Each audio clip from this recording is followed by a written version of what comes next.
ഈ ക്യാമറ നിങ്ങൾക്ക് പരിചയം ഉണ്ടാവില്ലേ? അതെ, ഞങ്ങൾ മുമ്പ് ചെയ്തുള്ള മൈക്രോ ഡിജിറ്റിന്റെ ഫ്രണ്ട് ആൻഡ് റിയർ ഡാഷ് ക്യാമറയാണിത്. അപ്പൊ ഈ ക്യാമറയ്ക്ക് ഒരു എൻക്വയറി വന്നിട്ടുണ്ടായിരുന്നു. അപ്പൊ ഞങ്ങൾ അത് ഇൻസ്റ്റാൾ ചെയ്യാൻ പോവാണ്. അപ്പൊ നമുക്കറിയാം, പാർക്കിങ്ങിലും റോഡ് സൈഡിലെല്ലാം നമ്മൾ വണ്ടി നിർത്തി പോകുമ്പോൾ നമുക്ക് അത് എപ്പോഴും നോക്കിയിരിക്കാൻ പറ്റില്ല. അപ്പൊ നമുക്ക് ഇതുപോലുള്ള ക്യാമറകൾ നമ്മൾ ഇൻസ്റ്റാൾ ചെയ്യേണ്ടി വരും. അപ്പൊ ഈ ക്യാമറയിൽ വരുന്ന ഫീച്ചേഴ്സ് പറഞ്ഞാല് മുന്നിലും പിന്നിലും ഹൈ ഡെഫിനേഷൻ റെക്കോർഡിംഗ് ഉണ്ട്.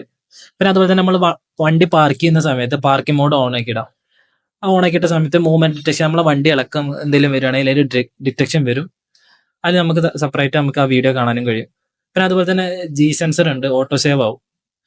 ഓഫീസും വീടുമ്പോൾ തന്നെ ഇമ്പോർട്ടൻ്റ് ആണ് നമ്മളെ വാഹനത്തിന് സെക്യൂരിറ്റി ക്യാമറ വേണമെന്നുള്ളത്. കാരണം നമുക്കറിയാം, ഇന്ന് കാണുന്ന പല പ്രശ്നങ്ങൾക്കും നമുക്ക് കിട്ടുന്ന വീഡിയോ എവിഡൻസ് കണ്ടിട്ടാണ് നമുക്ക് അതിനൊരു സൊല്യൂഷൻ ആക്കുന്നത്.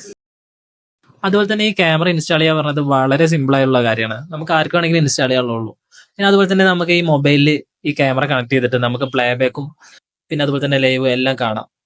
ബാക്ക് ക്യാമറയും ഫ്രണ്ട് ക്യാമറ ഒക്കെ നമുക്ക് ചേഞ്ച് ചെയ്ത് അതിൽ വരുന്ന എല്ലാ ഫീച്ചേഴ്സും നമുക്ക് അതിൽ എനബിൾ ചെയ്യാനും ഡിസേബിൾ ചെയ്യാനൊക്കെ നമുക്ക് പറ്റും.